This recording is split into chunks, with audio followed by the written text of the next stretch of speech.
I'm going to go ahead and jump right in with the first question that we received, which is, how do printer setting media interact with printer profile? If one chooses a media setting for a matte paper, but an ICC for a photo black paper, what ink gets used? Yeah, so they're actually completely separate, which can be kind of confusing when you first start. So an ICC profile, all it does is adapt colors. It's sort of like a lens. So you have your image data, and when you go to print it, it gets processed through that output profile so that the ink on the paper matches the colors on your screen. Whereas the media setting controls all the physical aspects of the print. So matte black or photo black, how the ink is applied, how much ink is applied, what the platen gap is, what the print speed is, all that sort of thing. So they're completely separate, but they work together. So whatever you select for your media setting is going to control all of the printer settings, and the ICC profile is just going to handle the colors. And that's how they work together. And then on our website, where you download the profiles, we have those media settings listed for every paper. So I know oftentimes that gets missed when you're looking for a profile and you download it and you get all set up and you think, well, where's my media setting? They're on that same page once you've selected your printer. So you have a question from Rick. It's a long question, so I'm going to read it slowly so you can follow along. I am using an Epson SB P7570 for printing primarily black and white images. With paper brands other than Moab, the Epson recommendation is to let the printer handle the profiling using Epson's advanced black and white settings. I've recently begun using Moab's Juniper, and the profile instructions are very different than the other papers. Am I correct in letting Photoshop manage the color by selecting color in Photoshop to allow selection of the Juniper ICC profile, then setting the printer to Epson Premium Luster 260 paper and adjusting the density in the advanced settings to -35%? Yeah, so this is, let's see, I'm going to take this in sections. The -35, number one, is flexible. And it's mainly a product of, in the 7570, in the driver, Epson removed the options for drying time and platen gap and all those other things. So I'm working to create a profile with a Epson custom media setting, but I'm having some issues with the media installer tool. And so I'm waiting for some guidance from Epson on that. You can also print with drying time per head pass, and then you don't have to reduce the color density. But like I said, we haven't been able to get that on the site yet. So for now, if it works for you to decrease it 25%, 30%, 20%, all of those are totally fine. It's just making sure that the printer doesn't apply too much ink to the paper as it's going, because of the way they changed the ink application in the newest P-series machines. So yes, you are correct in letting Photoshop manage the color, select the Juniper ICC profile, then in advanced media controls, changing the, they call it color density, but it's the ink load. And then I can read the second part of this if you'd like. The -35% density adjustment looks fairly aggressive on screen, so I turned mine up to -25% and have come up with good results. Do you consider the -35% adjustment to be flexible, or should I always use that density adjustment for optimum results with this particular paper when printing black and white? Yeah, it's whatever works for you. So if you found a sweet spot, go ahead and stick with it. There's no problems with that. And then Rick's got a couple of follow-ups here, so we'll just kind of keep going on those. When it comes to black and white printing, we have 2 webinars that were recorded that were dedicated to black and white printing. So if you want a lot more information, look those up on our YouTube page. But it comes down to, some people love Epson's advanced black and white. Some people love the Canon black and white photo setting, and some people swear by printing with the ICC profile, even when doing black and white. My personal experience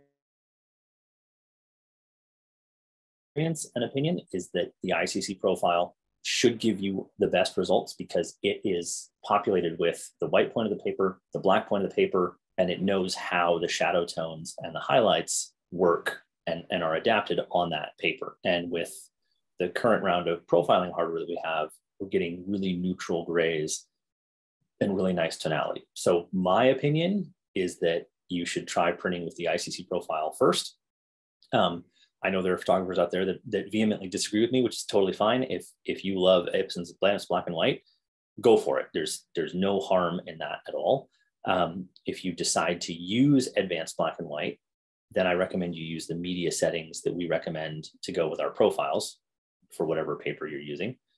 And then in terms of relative colorimetric or perceptual, because it's black and white, you won't have any colors that are out of gamut. Typically, the more out of gamut colors, then I would recommend perceptual.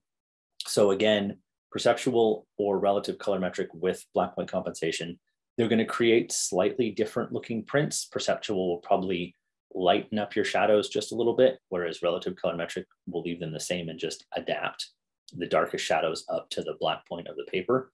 But again, best thing you can do is pick an image that maybe has a lot of shadow detail or is representative of what you print and photograph a lot, and do 3 tests. Do Epson advanced black and white, do the color profile relative colorimetric with black point, and do the color profile with perceptual, and label those and let them off gas for half an hour, and then take a look and see what fits your desires for that print the best, and then file those away so that a month, 2 months, 6 months from now, when you have no idea memory wise what those look like, you can pull them back out and think, oh, well, maybe for this image, I want to try a different rendering intent, or I want to try advanced black and white because I want to really easily sepia tone it or whatever else. So no wrong answers. Best thing you can do is test for yourself.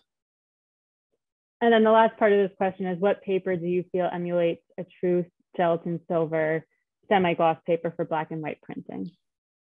So in the Moab line, there are 2 papers that I really like for black and white. They're very different. The Juniper Baryta, which in rolls is back in stock for all those who've been waiting. The sheets will be in really soon. The Juniper is a beautiful paper for black and white. It is a little warm tone, so you'd be aware of that. But it really emulates an air-dried fiber paper. And then if you want to go kind of a more glossy, I would say the Slickrock Pearl is another great choice, because it's a white metallic, has a nice gloss to it, but it's not super glossy, and it's going to give you that really dramatic dynamic range from your dark shadows to your brightest whites. So Juniper Baryta or Slickrock Pearl. And I can find those 2 YouTube videos that we did with Jim Graham and post those in the chat for everyone that wants to learn more about black and white printing. Which page? Oh, sorry, go ahead. That's okay. With all our videos, we go through and there are chapter markers. So if you're looking for something specific, you want to know printer settings or you want to know file prep or whatever else, look at the description for the video, and we've got a table of contents in there, so you don't have to sit through the entire hour just looking for one piece of information. Yeah. Please comment on the image gamut matching the paper gamut. Yeah, so typically your image, if you shoot in RAW and you edit in Adobe RGB, your image will have colors that are beyond the printable gamut, which is good because we want as much accurate color data in our photographs as possible. Now, when you go to print, the rendering intent that you choose is what determines how those out of gamut colors are mapped. So the best thing that you can do is, if you have an image and you print it and you say, it doesn't look quite right, you can go into Photoshop or Lightroom and look at a soft proof and look at the gamut warning and see exactly what's getting changed. So I'll switch over to that. So with your image open, my zoom toolbar out of the way, you go to View, Proof Setup, Custom. And once you're there, Device to Simulate is your print profile. So here I have selected Moab Juniper Baryta Rag on the Canon PRO-300. And then another thing that we do with all of our color profiles is, at the end of the profile name here, you see 4 Ps, and those are the initials for the media setting. So Juniper on the PRO-300 you use Canon Photo Paper Pro Platinum as the media setting. Whereas if we go down to exhibition luster on the Epson P7570, it says PL260 for premium luster 260. So that's a little shortcut on media settings. But back to the question of gamut, I'm going to select Juniper Baryta on the Pro 300. And then immediately below that, I have the rendering intent, whether it's relative colorimetric or perceptual. You can ignore saturation and absolute. You can turn the simulate paper color on and off. So for the Juniper, you probably can't see it over Zoom, but it does warm up the image just a little bit. So I'm going to click OK here. And then I'm going to go back to the view menu and show proof colors. And then gamut warning right below that. So if I turn on gamut warning, everything that just turned pink, I cannot print exactly one-to-one. So those areas are going to get translated a little bit when I make that print. So you can also then go back to custom and you can change your rendering intent to perceptual. Now with the gamut warning turned on, you don't see much. So we'll turn that off and then go back to proof setup. So you can toggle back and forth. So here's perceptual with and without. And then we can change that back to relative colorimetric and do a preview with and without. So that's the best way to check a print before you make it. And whether you're using a photo black or a matte black paper, and whether it's a cotton or an alpha cellulose, there are lots of different factors that will influence how that print looks when it comes out and what the gamut of the paper is. But the soft proof at least gives you a sense of where's that image data going. Got it.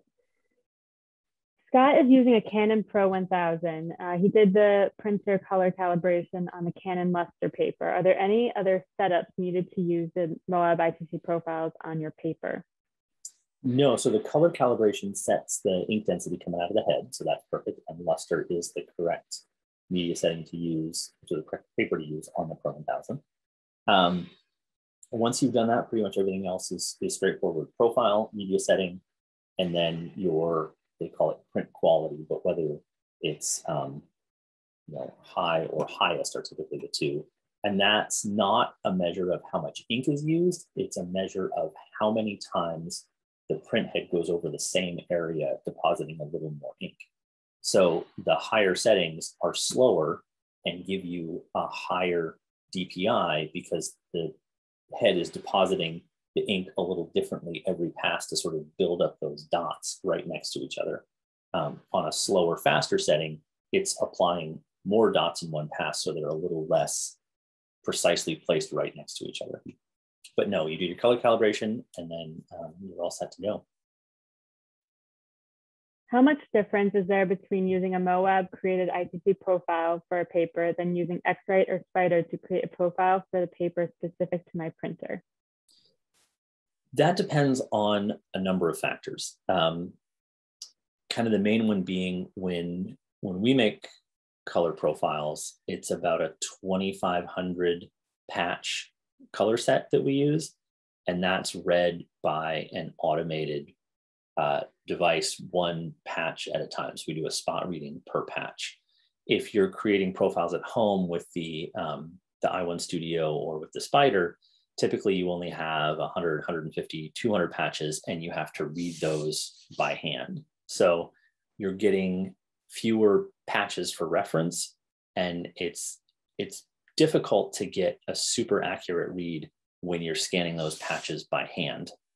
Having the machine scan them is always the best. That being said, if you're making a profile for yourself and you're pleased with the results, no problems there. Again, this is all about how the print looks at the end. There are many ways to approach it, and there's rarely a wrong answer. There's just what works for you. What do you want to spend your time doing? And if the workflow that you have improves the image output. So if you're enjoying making profiles for yourself, absolutely go for it. If you want to just use our profiles off the shelf, that's 100% why they're there. So you can focus your time on image editing and picking papers and that sort of thing. So as long as your prints are satisfactory to you, there's no downside to making your own profiles.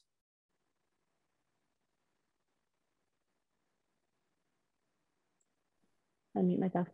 Karen recently purchased a Moab sample box, and she's really liking the Moenkopi Unryu and Slickrock metallic silver. Do you have recommendations on how to frame this, or what type of frame? Yeah, so there's a few things you can do. The Unryu is great for those of you who haven't seen it, because it's a very thin Japanese paper with long fibers, and it's a bit translucent. So you can kind of see it here, not very well, but it does have these long fibers to it. And so if you do that in a float frame where you have glass in front and behind, then you get some of that light coming through the fibers. The other fun thing that you can do is to float it in the frame. And if you want, it's a little more challenging with the Unryu because of the long fibers, but you can tear a deckled edge. And then if you float it with that deckled edge, it really stands out in the frame. With the silver, I think just a standard frame with a mat is a great way to present it. A lower reflection glass can help if you're in a room with maybe window light or less light that you can control. So there's maybe some secondary reflections in the glass. A low reflection glass will help. But the key to the silver also is you want a nice light source at the proper viewing angle so that paper really pops, because it is a little darker because the base is silver and not white. And you want that light to reflect off the base through the inks, and then you get that really nice metallic look to it. Those would be my recommendations for those two papers.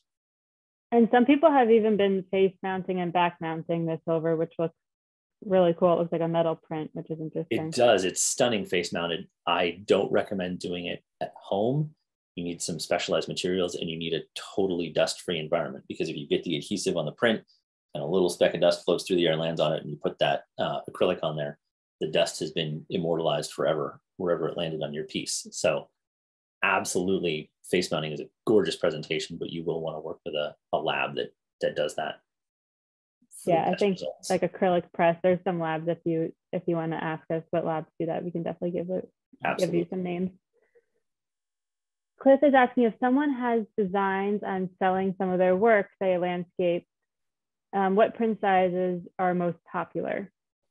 I think the biggest thing when you're picking a print size is if you're going to offer it framed, or if you're expecting that your customers are going to frame it, remember to add that dimension onto it. So if you're doing a 12 by 18 print, which is a classic 2:3 aspect ratio, that's probably going to go in something like an 18 by 24 inch frame, which is still a nice size, but it's getting a little larger. So if you're offering a 24:36 print and you frame that, if you put 3 or 4 inches on both sides, you're somewhere in the 30 by 40 range, which is a significantly large print. So I think accessible sizes are, if you're shooting with a standard full frame camera, so you have 8 by 12, 12 by 18, and then 16 by 24 are kind of the 3 steps,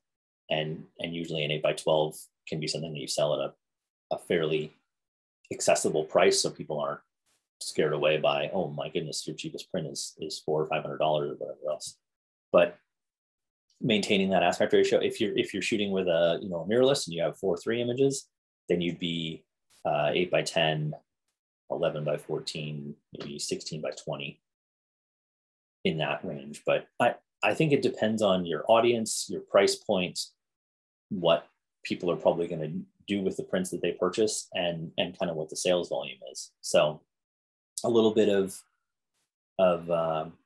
experimenting, and if you're selling at art fairs or in a gallery, definitely ask your fellow vendors what sizes sell well, if there are certain color schemes that people like, all that sort of thing, because that can often be very local as to what the tastes are of that specific buying audience. Steve attended our holiday card printing webinar back in December. Oh, so this is not a question, but he just wanted to let you know that he's using the Moab and Chatterloop, and he received a lot of compliments. So excellent. I'm glad that that is working. And we can put that, we could put that link in the chat if you want to make your own cards. It's kind of a neat way for people to see your work. So I will add that in the chat. And cards aren't just for holidays. They're great year round. They're great to sell because you can do nice bundles of 5 or 10 cards with envelopes. Those are 5x7 finished size. So if somebody's looking for, a less expensive, very accessible version of your photographs. And then if you're printing out of something like Lightroom, you can pick 10 images and hit print, and it will print each one of those images on 10 cards. So you're not trying to do 5 of these, 6 of those, and that sort of thing. So, but yeah, if you're interested in cards, we have 2 card webinars, one from at least a year ago, and then one that we did just do in December. And then on our website are template files for both Photoshop and Lightroom, and PDF instructions about how to make the custom media size and the page setup and all that sort of thing. We've tried to be real thorough so that is easy and accessible, because I know getting a funny sized sheet of paper with a score in the middle can be really intimidating if you've never done it before. And that's moabpaper.com/templates is where those are. So yeah. Paige will throw that in there too. Yes, and I think it's also on the Untitled page, a link to it, so you can see it there.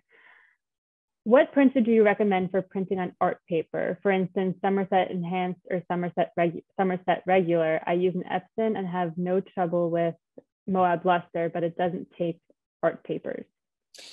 So the first question is, on the Somerset, are you using the Somerset art papers or are you using the Somerset Enhanced from Moab? Because if you're using the Somerset art papers, those don't have an inkjet coating on them. So you're going to get basically a watercolor, because the ink is going to hit that paper and just spread right out, versus the Somerset Enhanced Velvet or the Somerset Museum Rag that we have in the Moab line. Those have that inkjet receiver layer coating so that the ink is applied and held right on the surface of the paper and it doesn't spread. So if you're using the Moab papers, you should get good results pretty much no matter what printer you're using. But if you're using those Somerset art papers, then yes, you're going to get not a great result because they're not inkjet coated, which isn't to say you can't experiment with that, but pretty much any print is going to turn into a watercolor because the ink is going to, they call it dot gain, where the dot hits and then spreads out. It says those uncoated papers have a lot of unpredictable dot gain. Yeah, like Evan said, just make sure it says Moab Somerset, not just Somerset, because if it doesn't have the Moab part, it's not going to be coated. We try to make it pretty clear, but just make sure it has the Moab in there. Absolutely. Okay. Can you talk about best practices for Photoshop working file size in relation to final print size? And then there's a few questions to go along with that. Should new document always begin with setting at 300 dpi, or can document be set at 72 dpi until ready for print and then be converted to 300 dpi? And then the other questions were, how close in pixel inches should working file size be to final print size? And then the last question for this, if aspect ratio for print size changes, what are best practices for resizing your image? Should resampling be checked? My work is multi-layered and each layer subject is generally set as a smart object. Got it. Okay. So when you send a print, generally you want it to be 260 to 300 pixels an inch at the minimum.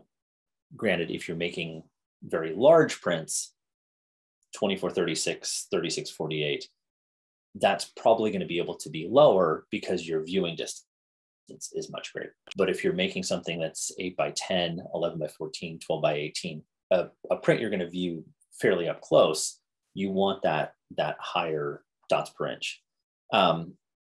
So when you're asking, should a new document always begin at 300, or can I start it at 72 and then convert it to 300? Generally, you don't want to add pixels. So you don't want to work on a piece of art at 72 and then uprez it to get to 300, because you're having Photoshop kind of guess as to what that upsized data should be. Now, of course, the exception is if you're working with vector art, but that's kind of a separate conversation because that is resolution independent until you go to print it. So I'm going to kind of shelve vector art and we're not going to worry about that. But in terms of pixel-based art, whether it's photographs or scanned negatives or scanned artwork, you really want that to be around 300 pixels an inch at your output size. So if your output size is 8 by 10, then you want to be working with an 8 by 10 file at 300 pixels an inch. Now you can do the math either way. So if it's a 5 by 7, and you're at 600 or 700 pixels an inch, then as you change your output size, your dots per inch or pixels per inch will go down, but you're not dropping below that threshold that you want. So how close in pixel inches should the working file size be to the final print size? Ideally as close as possible. Now I know that if you're working on a big piece, 2436 at 300 pixels an inch, that is a lot of data. So that can be kind of a challenge. But if that's the size that you're printing, maybe do some tests and say, hey, does this look good if I send the file at 240 or even maybe down to 200? Again, probably not ideal, but might be just fine for what you're doing. And then in terms of the aspect ratio for print size changes, for resizing the image, why would your aspect ratio necessarily change? Obviously, you can crop it, but if you're going from a 2 by 3 to a 3 by 4, and you want to straight resize it, you're going to end up squishing it and changing the content. So I would say the print sizes for your piece are going to be dependent on the aspect ratio for the piece. So if it's a 2 by 3, then you can offer 8 by 12, 12 by 18. If it's a 3 by 4, then you'd offer 8 by 10, 11 by 14, 16 by 20, that sort of thing. So I think it's probably better, in my experience and opinion, to have your print sizes match the aspect of the artwork. And depending on the artwork, that aspect may change. Just like we might crop a photo that was shot full frame, but we don't want whatever's on the left side, so we crop it in and it's a different aspect ratio. But in the print, that's just fine, especially if you're going to mat it, because then it can go in a standard frame, even if it's not a standard print size. So hopefully that answers the question. The next question is about, is Moab going to sell more Awagami papers? Just because it's very difficult to purchase any papers from Awagami, which is over in Japan. We have two right now. We have the Moenkopi Unryu and the Moenkopi Kozo. I don't think we plan to bring anything else in right now. I don't know if you know of anything, Evan. We're not going to add any to the Moab line, but Freestyle Photographic in LA is a distributor for Awagami, and they typically carry most, if not all, of the Awagami papers. So I would absolutely order from them. And their shipping is very good. Their customer service is great. And that saves you from having to try to get them from Japan, which, yes, especially right now, is a very slow process. But yeah, Freestyle Photographic in LA for Awagami papers that we don't have in the Moab line. Absolutely. Great. And for a double-sided luster paper, unfortunately, we had to discontinue the Moab dual semi-gloss a couple of years ago. So right now we don't offer a double-sided luster. So I don't have a recommendation for that. Cliff hasn't heard of face mounting before. Would you briefly explain what it is?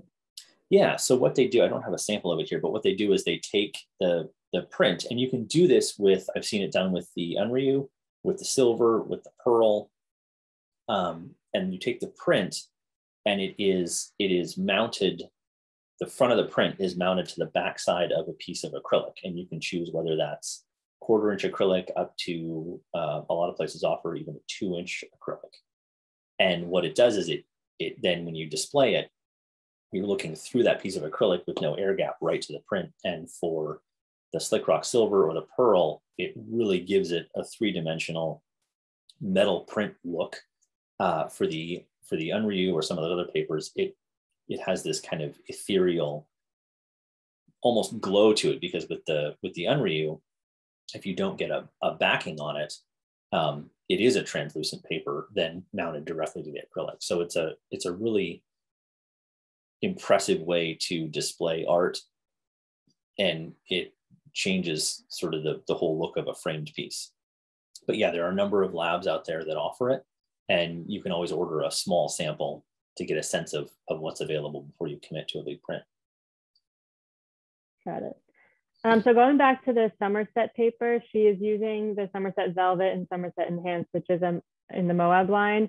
And the problem is that the printer doesn't want to grab the paper. The colors are fine. Do you have any suggestions for the printer grabbing the paper? Yeah, so generally for those papers, especially if they're not coated, you're going to want to use a manual feed. So if it's a photo printer, then with the Epsons, it usually has the tray that drops down in the front, and you can flat feed that paper in.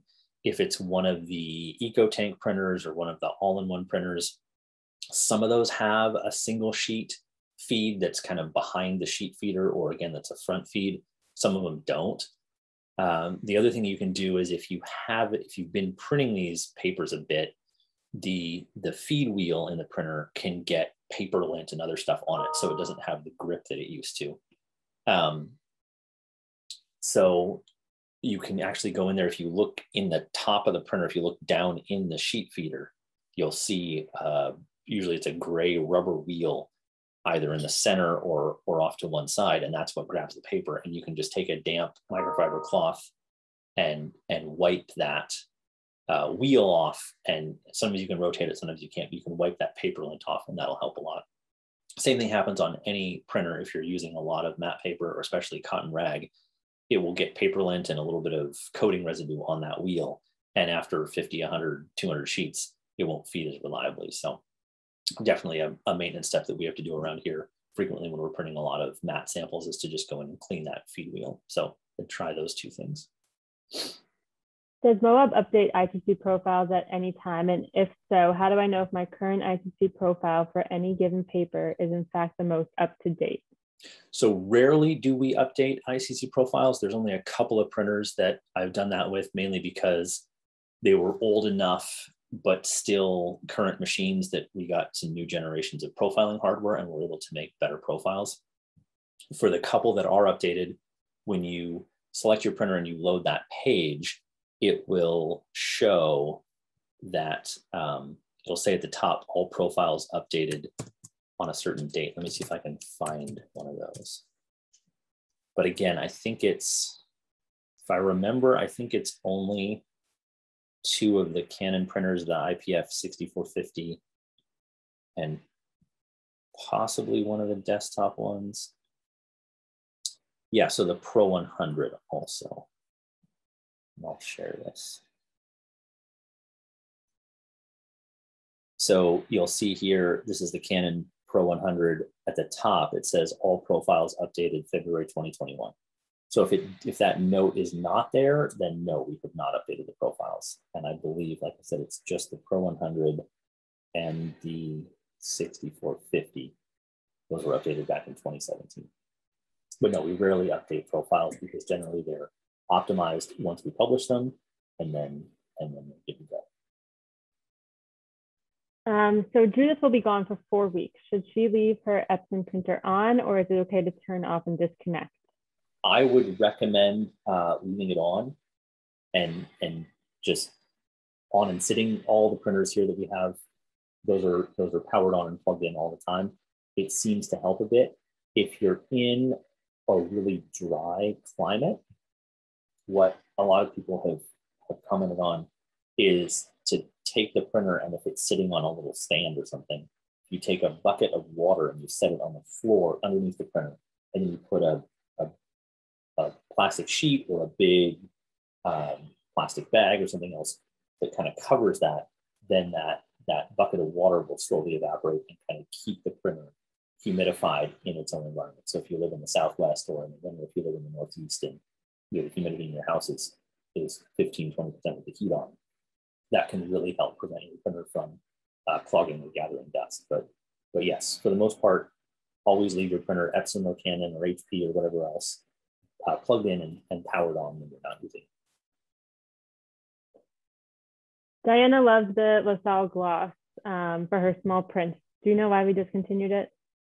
I don't know specifically why we discontinued it. I know that the Slickrock Pearl is a great replacement for that. I like it a lot better than the Lasal gloss. I think it has a lot more character. So I would go for that. If you are looking specifically for a glossy paper, then I would say the Canson Photo Gloss 270.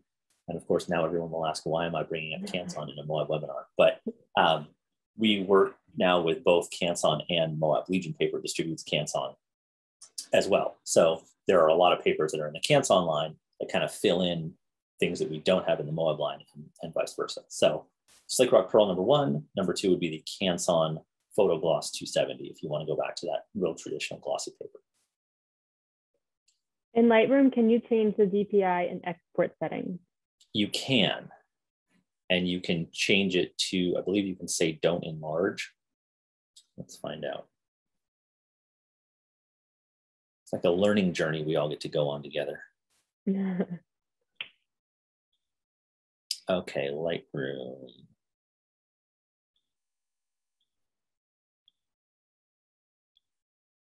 So export.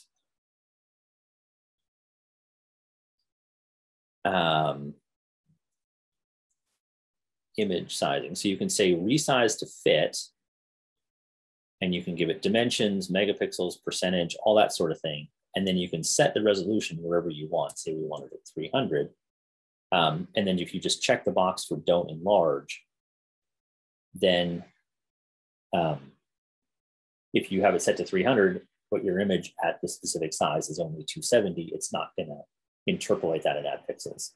So you can also turn off resize to fit. And what that means is when you set it at, say, 300 pixels an inch, it just puts a tag in the image file that says, hey, when you open this file, display it at 300 pixels an inch. It doesn't change anything. It's just sort of like, what's the magnification when you look at the file? But if you actually want to resize the image to something specific, then you have to check the resize box, pick one of these options, and then again, set the resolution if you want. And I always do select the don't enlarge button if I'm not 100% sure what size the source file is. I think this is to go along with it, but Anne also mentioned in Lightroom to edit in Photoshop, right click on image and select edit in and select Photoshop. Perfect. So I think that goes along with that. Yes. What we were just talking about. Can updates to Adobe Lightroom, Photoshop, Classic, etc., impact color results on any given paper? And if so, what, if anything, is there, I guess, is there anything that they can do to adjust for this? Yeah, so this is, the answer to that question is unfortunately yes, and we've seen it a fair bit in the past couple of years. It doesn't seem to be very often a factor with Windows updates. Apple's updates in both Big Sur and the newest 10.12 or OS 12, I guess they call it now. I forget the name of it. Both of those have had intermittent color management issues, and we've also seen intermittent color issues with both Lightroom and Photoshop. So can you counteract them? Sometimes yes, sometimes no. My advice is always, if you're doing a lot of printing, or even, you know, an average amount of printing, if you can, avoid installing updates. So don't go running out and get the new operating system. Don't go running out and don't leave Adobe Creative Cloud on auto update, because you will inevitably get a gremlin in the system. I know I did. Just something updated, whether it was an OS update or a Photoshop update, and suddenly to one printer here, I get a very warm tone image, and I haven't been able to figure out what the cause of that is. But these days, for consistency, I recommend updating your software as little as possible, turning off automatic updates. And if you can, if you're doing a lot of printing, or if you're working in a lab, or if you're doing an edition, take a computer and marry it to that printer And so if you're printing professionally, when you buy a printer, take a laptop or a Mac Mini or whatever else. It doesn't have to be a really powerful machine because you're just going to print from it. But pair that with that printer and don't update anything. Don't update the operating system. Don't update the software. Don't update the printer driver, because there's always the opportunity of some strange issue that will arise, and it's likely you won't be able to figure out what happened and undo it. I've absolutely spoken with customers that were in the middle of doing an edition or had to come back later and something got updated and they just couldn't ever get the prints exactly to match. So, to the best of your ability, be aware of that and turn off your auto updates. Arthur from Canon is just saying, with the new Mac OS Monterey, make sure to upgrade the drivers for all our machines, or there will be a color issue. Yeah, so that's the other thing is, if you update your operating system, you always want to update your printer drivers, because generally a printer driver that's ported over from one OS to the other will get broken. Often the symptom for that in the past has been you go to print with a color profile and the machine just spits out a blank sheet of paper because there's some conflict in the background where it doesn't get that color data through to the print driver. But Arthur's 100% right. Absolutely update your printer driver with any big OS update. But keep in mind that independent of the print driver or whatever else, that OS update may cause you grief somewhere else. Long ago, someone took a course where the instructor talked about enlarging photo files in Photoshop.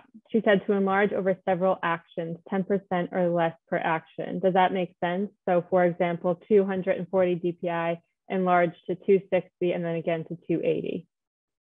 Yeah, so that's what we always called stair-step interpolation in the past.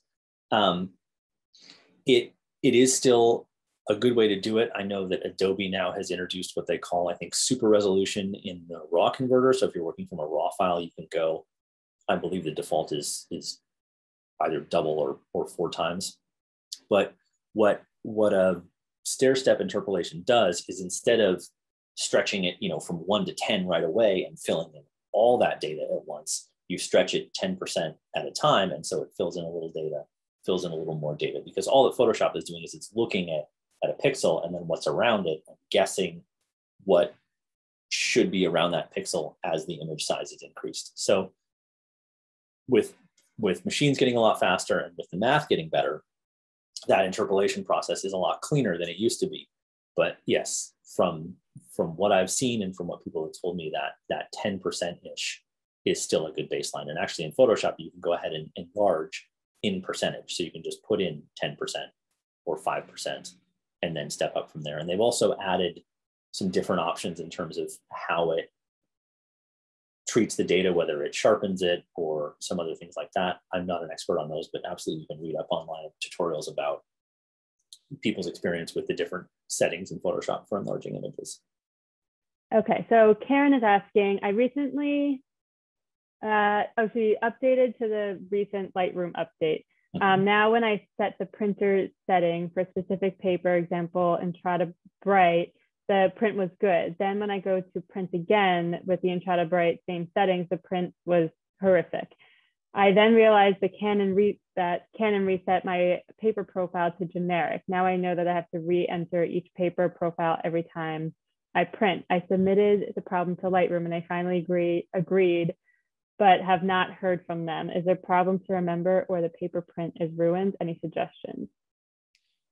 Well, I would say first, since you installed the Lightroom update, it might be worth it to just go download and reinstall the print driver, just to double check if there's something that's gotten broken between those two. Depending on what operating system you use and that sort of thing, you can often save presets in the print settings. So you might be able to save just an Entrada Bright preset that's going to keep that media setting and whatever else. That the software forgetting the media setting was a problem many years ago as well. And so for me, it's just habit to always go into print settings every time and double check.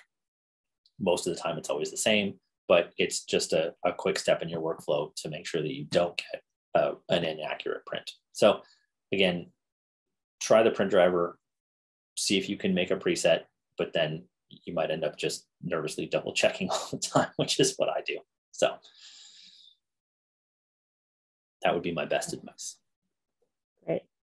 I think that's everything unless something pops up real quick. But again, like we're going to be doing this probably every other month now.